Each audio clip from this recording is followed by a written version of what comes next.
Hello and welcome to my latest video. So today we're going to be taking a third look through my PAL original Xbox games collection. There's some fantastic games in this batch and that's what we're going to be having a look at today. So sit back, relax and let's get to it.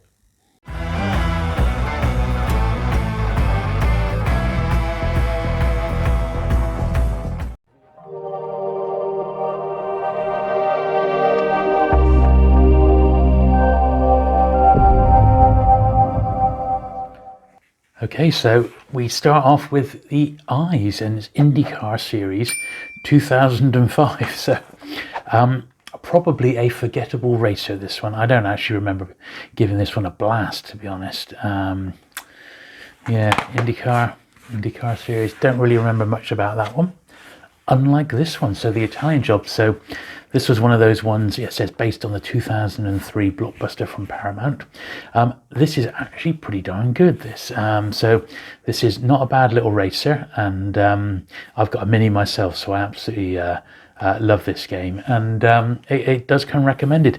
Rockstar did a version for the original Italian Job movie on the PlayStation, but although this isn't Rockstar, it is actually really good as a nice little racer. Now the next one is Jade Empire, and this one, well, it got received to massive fanfare. It was very well reviewed, and it's developed by BioWare, and you may recognize that name as they did the Star Wars Knights of the Old Republic game, and it did become quite a big game on the Xbox, in fact. So this was the original release, and they did actually cash in a little bit by releasing a limited edition, and the only change I think is there's like an extra booklet inside, and the sleeve itself is shiny compared to the normal one. You see the normal one there, and then there's the limited edition. Bit of a cash in, but they knew they had a hit, and it is good. It's one of those games that you could easily lose yourself in for days at a time, because it's just one of those great RPGs. Next one comes under J for James Cameron, and this is a Dark Angel. Now this was a TV tie-in to Dark Angel, the TV show. It is what it is, I suppose. Back then, Ricky Gervais actually guest starred in a few episodes of Dark Angel. Not played the game, so not sure how good that particular one is.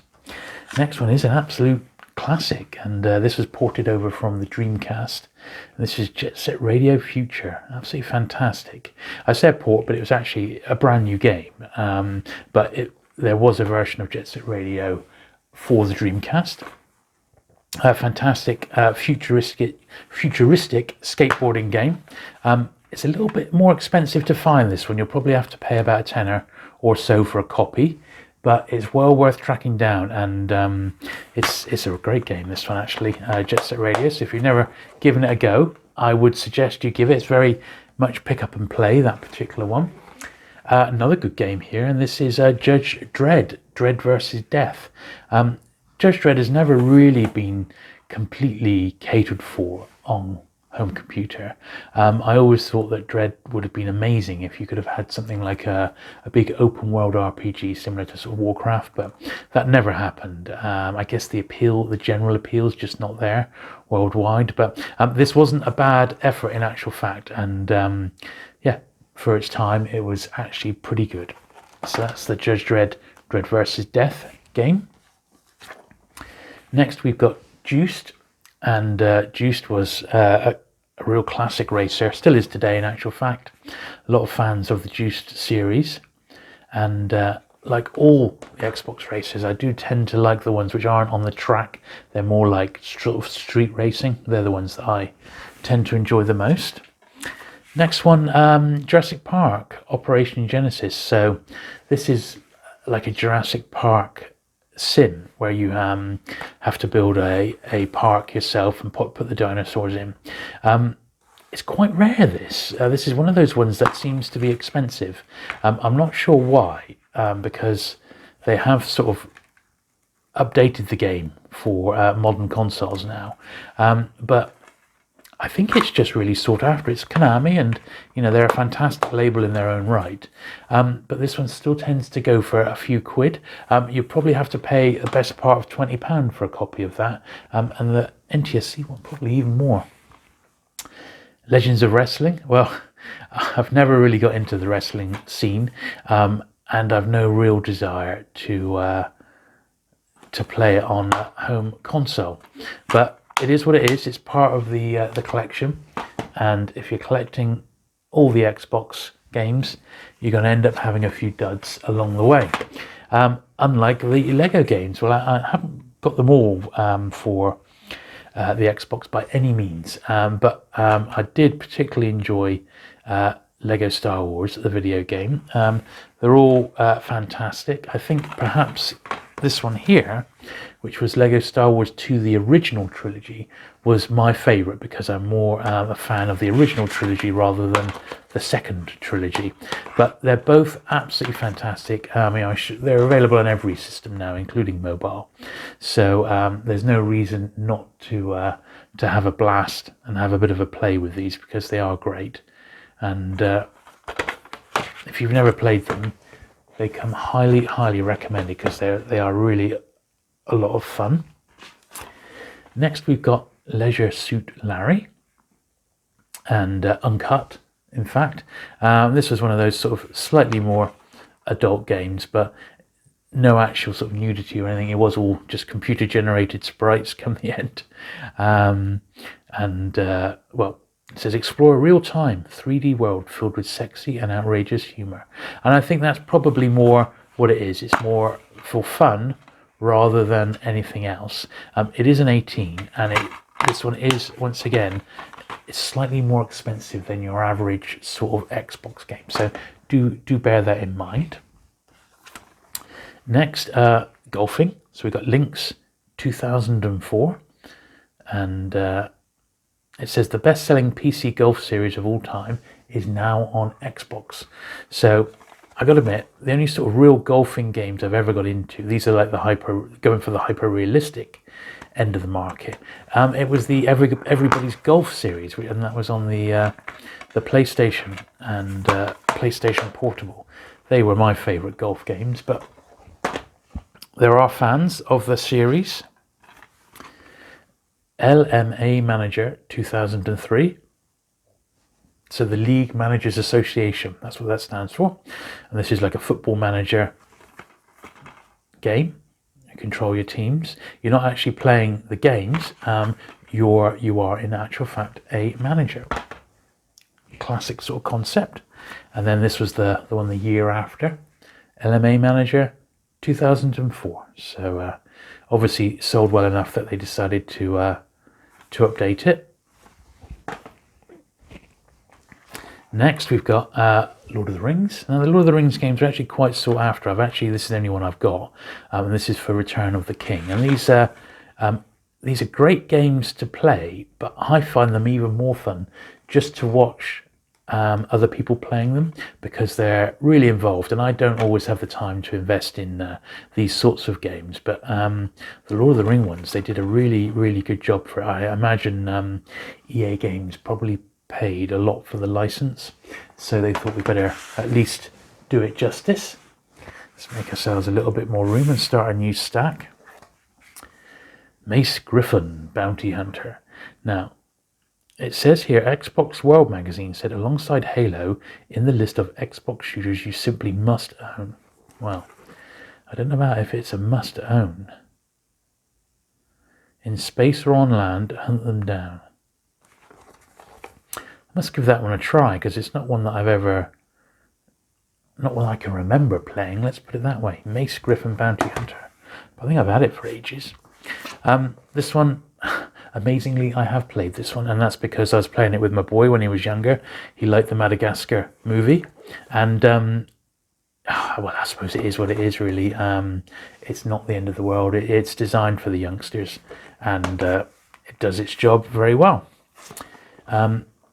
We didn't get that many American football games in Europe, because obviously it's such an American sport. We had stacks of football games instead, just regular football. But Madden was the king of American football games, and this is just one from 2004.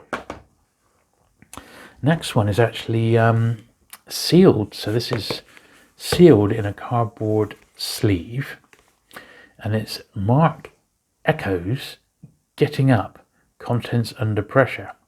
So that includes a CD, DVD, including tracks co-produced by Diddy and the Notorious B.I.G. It's an Atari game, and yeah, don't you have to go around tagging things? So you have to go around and put your graffiti mark all over town. That's basically it. There was a time when I first started collecting PAL Xbox games, which was, I don't know, 5 or 6 years ago, seriously trying to get a good run together. You could go on to places like eBay and put in original Xbox sealed, and you could pick something like this up for basically the price of the postage almost, and that's why I've got that. Should have picked up 2 so I could actually have a go of it, really. But I don't know if those sort of sealed gems are still out there, but you never know. Had a lot of fun playing this one with my boy, which is Marvel vs. Capcom 2. A lot of fun with this. These tend to be a little bit more pricey. You'll probably pay the best part of a tenner, £8 to £10 for that one. They're brilliant, absolutely great fun. That a really good beat 'em up. So that comes recommended. The Matrix, the second Matrix game we've seen, The Path of Neo. I'm pretty sure this is the one which is available to play in, I believe, 1080p. There's a handful of Xbox games that you can play in that resolution, even though this was all the way back in the mid-90s. So if you see the Matrix games, they're both worth grabbing. This is the original Max Payne BAFTA Award for Best Interactive Content 2001, published by Rockstar. A bit of a seal of quality more than anything. I'm sure you all know about the Max Payne games, and this was the very first one. Good stuff, old Max Payne. Mech Assault 2, Lone Wolf. These are good. I don't mind the occasional mech game. This got the best of E3 2004. And you could play it on Xbox Live as well. Next, Medal of Honor. Now, I don't mind the Medal of Honor games, and this one's a Medal of Honor European Assault. And these are World War II again, which is my sort of favourite era for these sorts of games. And you fight in, it says here, you fight in 4 of the pivotal battles of World War II. Saint-Nazaire, Battle of the Bulge, Stalingrad, and North Africa. Well, there you go. Pretty cool stuff there. And here's another Medal of Honor, which is Frontline. Obviously, these could be played online as well. And this is World War II. 19 deadly missions, including storming the beaches of Normandy. Defeat the Nazi war machine. Pretty darn excellent. Pretty darn good, those early Medal of Honor games. And this is the re-release of the one we've just had a look at, and this is on the Xbox Classics label, which is that sort of slightly cheaper budget label for the Xbox Classics. Men of Valor. So this is one that falls in the 90s, more up-to-date shooters. Not my absolute cup of tea, but I suppose if you wanted to have a blast, this one's actually set in Vietnam, so it's still historical, which I think is the best way with a lot of these sorts of games. So yeah, I might give that one a blast actually, since I found it's set in Vietnam. And the last one on this stack is Mercenaries, Playground of Destruction. Now this is LucasArts and Pandemic, so a couple of good labels there. I can't remember if I gave this one a blast or not. I do vaguely remember it. Sort of an open world shooter. Pull over the last pile now. So we've got Metal Gear Solid 2, Hideo Kojima, the Metal Gear games don't need any introduction from me. They're published by Konami. They're stealth them ups, you could call them, and they're all pretty darn good. Don't hear a lot about the Metal Gear games now. Metal Slug 3. So there's a few Metal Slug games for the Xbox. This is the only one I've got at the moment, and I love them all. I don't know if this is... Yeah, I think this one actually is my favourite Metal Slug, or one of them, because in that first thing you go along on the boat, which is great fun. It's straight port of the arcade, in actual fact, with updated graphics. The Metal Slug games have got a lot of fans, and consequently, once again, you're going to have to pay sort of £5 to £8 to £10 per game for the Metal Slug games, but they're worth tracking down because they're really, really good. They are actually great. In fact, seeing that one there makes me want to get the other ones right away. Rockstar again, Midnight Club 3, Dub Edition. So, great racing game. I mean, they really are. They are absolutely fantastic, these. And this was taking some of the elements of the Grand Theft Auto games and just turning the racing part of it into the main focus of the game, and they're great. Next, we've got a retro collection, which is Midway Arcade Treasures. So there's 3 of these in actual fact, and these are a great and easy and fairly cheap way of playing some classic arcade games on your original Xbox. That's if you don't have an original chipped Xbox, so you can put them all on. But we've got plenty on here, including Spy Hunter, Defender 2, Gauntlet. It's worth the price alone, isn't it? Marble Madness, Robotron. There's a lot of good stuff on here. A lot of good stuff on there. Yeah, that's really good, that first volume. Then you got Midway Arcade Treasures 2. 20 more arcade classics, including Mortal Kombat 2 and 3, Gauntlet 2, Spy Hunter, Xenophobe, Wizard of War, Primal Rage. Once again, some good stuff on there. And never let it be said that they didn't cash in. You got Midway Arcade Treasures 3, and it includes 8 retro racing classics. So what's on here then? So we got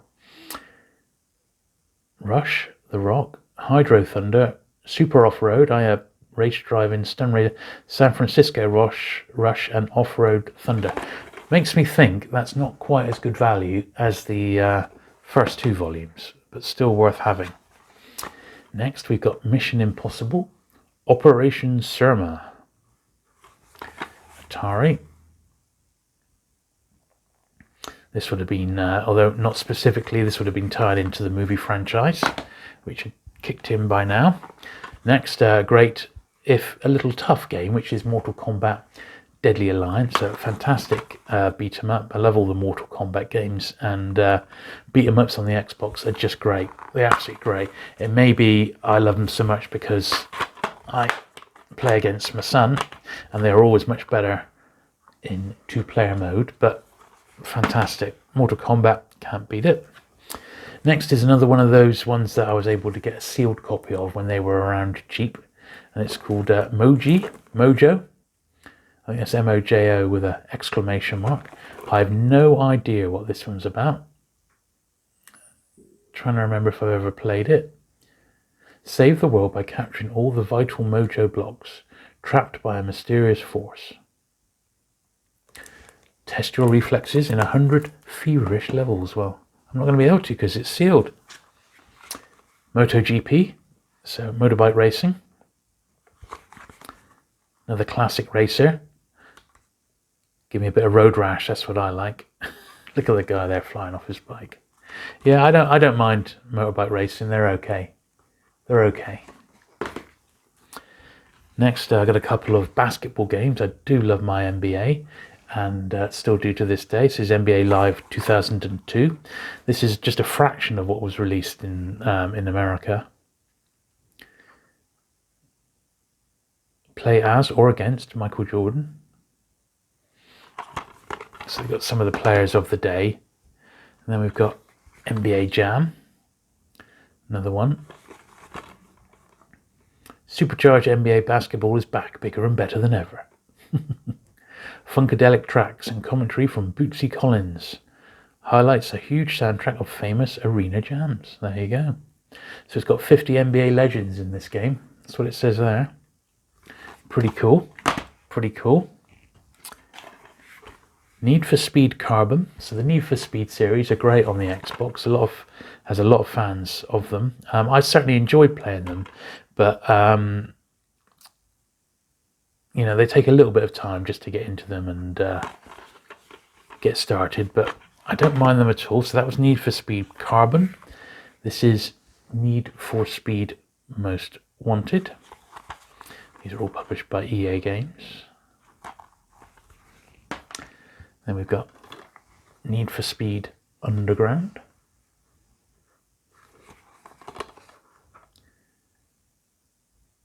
And then finally we've got Need for Speed Underground 2. So I believe that's all the Need for Speed games that they did.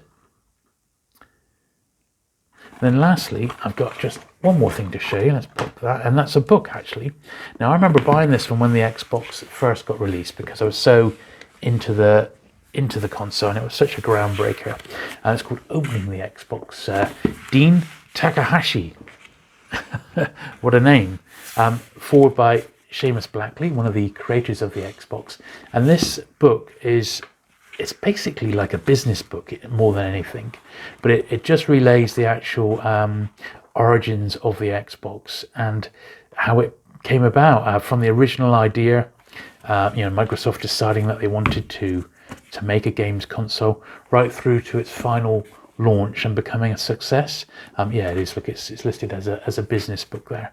However, it's actually really, really good. It's published by Prima, and they were the ones who used to publish all the gaming guides. And you can pick this up dirt cheap now. So I'll pop a link in the description below so you can pick up a cheap copy off eBay or Amazon, because it's not a lot of money, but it's honestly, it's absolutely riveting to read the way that they got it to market and how it almost didn't make it, and what, you know, the process of how it came about. And it really is a good little book. So anyway, there we are. That's the latest episode of going through my original PAL Xbox games, and I hope you've enjoyed looking through. There's certainly some cool ones in there.